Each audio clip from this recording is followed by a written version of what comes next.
To our Decision 2026 coverage. And Denise Powell, well, she's in a crowded field of Democratic candidates for Congressman Bacon's seat. First Alert 6's Philip Katafimo is live in the newsroom with more. Philip, so Tuesday is the primary election. Where is Powell's focus as we get closer to Election Day? Well, Aaron and Brian, Powell tells me she feels good and is keeping her foot on the gas ahead of Tuesday.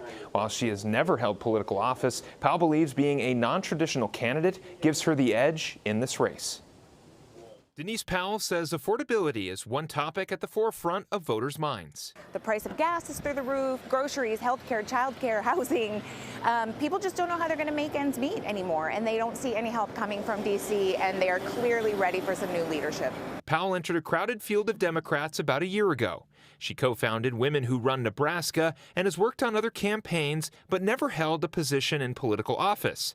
Powell tells me not being a traditional politician could give her the edge. I have spent a lot of time working with organizations that are working really hard to serve our communities and advocating for candidates that are running because they care deeply about our communities.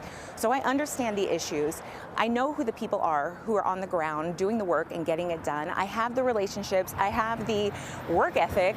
I've got the drive and the love of this state to get things done. Powell is a millionaire political operative they call Dark Money Denise. She's built a career orchestrating secret donations from special interests. Political attack ads claim Powell has taken funds from dark money groups. She says the ads are disappointing and false. I've been fighting for great candidates, fighting to stop abortion bans, fighting to protect our public schools. And I'm hoping that that's what voters are going to remember, not these sort of desperate lies that are really just a distraction from the real issues that are keeping people up at night. The race is on for the Democratic nomination for this position. Powell believes she is the right choice to turn this Red House seat blue. But we're not taking anything for granted. I mean, I know that I'm going to have to work really, really hard. I am not entitled to this seat. Nobody owes me their vote. My job for the next 6 months is to work really, really hard to earn that support. And again, the midterm election is next Tuesday. In the newsroom, I'm Philip Katafimo, First Alert 6. Back to you, Brian. Philip, thank you. With incumbent Bacon not running, the historically tight District 2 race is one of the closest watched races in the country.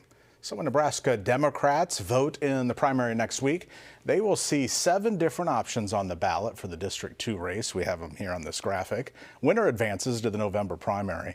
Only one Republican is left in the race. Omaha City Council member Brinker Harding. More Decision 2026 coverage is online. We have interviews with other candidates seeking the District 2 seat on our website, firstalert6.com. We also have information about early voting and how to check if your polling place has changed.